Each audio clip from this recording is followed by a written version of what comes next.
जय विश्वनाथ। हर हर महादेव। मैं आचार्य धर्मेंद्र पांडे वाराणसी से आज मैं लेकर के आया हूं आप लोगों के सामने हमारे जीवन का मूल तत्व, मूल सार, मतलब कि जन्म कुंडली हमारी जीवनी है, जीवन का परिचय है। पूरे जीवन की व्यवस्था हम इस कुंडली के माध्यम से जान सकते हैं। जैसे 9 ग्रह हैं, 12 भाव हैं, तो 12 भाव में 9 ग्रहों की प्रक्रिया चलती रहती है। दशा, अंतरदशा, प्रत्यंतर दशा चलता रहता है। किस समय किस ग्रह का महादशा, अंतरदशा, प्रत्यंतर दशा चल रही है, उसके हिसाब से हम अपने व्यवस्था को देखते हैं। और जो है व्यवस्थाएं कभी कभार बिगड़ जाती हैं तो उसका भी कारण ग्रहों की व्यवस्था ही होती है। इसलिए कुंडली से संबंधित समस्या को पहले देख लेना चाहिए। नहीं तो कभी कभार ऐसा होता है, हमको जाना है पूरब दिशा में, चले जाते हैं पश्चिम दिशा में, तो उसका फल हमको नहीं मिल पाता है। कभी कभी ऐसा भी होता है, कोई दुर्घटना हो जाती है, हमको पता ही नहीं चलता है क्या होने वाला है। तो कुंडली में मित्रों मार्केश होता है और उस मार्केश के चलते दुर्घटना ज़्यादातर हो जाती है और हम लोगों को पता ही नहीं चल पाता है कहाँ से क्या हुआ है। तो हम यह कहना चाहेंगे, कुंडली को अधिक बार कुंडली भी नहीं दिखाना चाहिए, ये भी ध्यान रहे हैं। तो कुंडली को वर्ष में एक बार तो निश्चित रूप से दिखा लेना चाहिए कि हमारी कुंडली में आने वाला समय, आने वाला योग क्या कह रहा है, उसका फल क्या हमको प्राप्त होगा। जैसे बालक है आपका, 12वीं पढ़ रहा है, अब 12वीं के बाद वह बालक क्या करेगा, किस क्षेत्र में भेजा जाए तो वह सफल होगा, यह कुंडली निर्देशित करेगी आपको।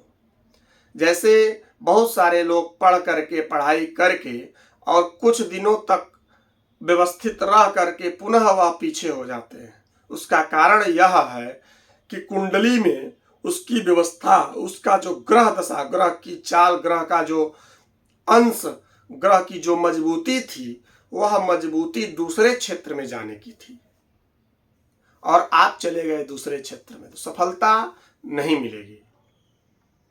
इसलिए कुंडली का विश्लेषण करा करके ही किसी भी कार्य को, चाहे बिजनेस व्यापार हो, वह चाहे वक्ता बनना हो, वह चाहे राजनीति क्षेत्र में जाना हो, वह चाहे विद्या क्षेत्र में आपको उच्चाधिकारी बनना हो, वह चाहे आपको पंडित बनना हो, यह सब कुंडली के ही माध्यम से होती है।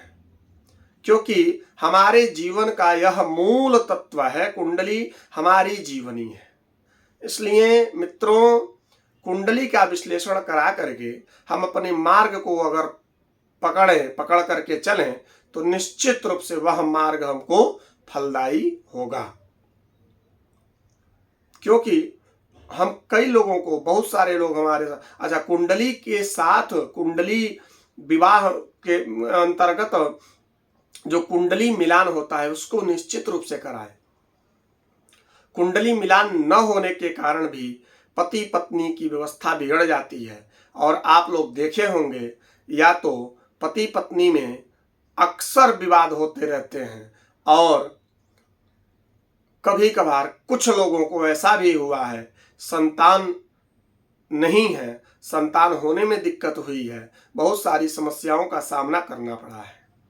इसलिए मित्रों, मैं यह कहना चाहूँगा कि कुंडली का आप अगर स्वतः व्यवस्थित हैं और इसको ध्यान में रख करके किसी अच्छे ज्योतिषी से कुंडली दिखा करके ही कोई कार्य करें, नहीं तो आगे चल करके आपको समस्या होगी, इसमें कहीं से कोई दो राय नहीं।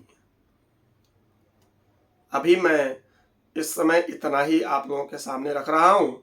बाकी आगे आने वाले वीडियो में मैं कुंडलियों के बारे में आप लोगों के सामने रखूँगा, श्लोकबद्ध बताऊँगा कि कुंडली की व्यवस्था क्या है, किस भाव का स्वामी कौन है और कौन सा ग्रह किस दृष्टि से किस भाव को देखता है, यह मैं आप लोगों को बताऊंगा।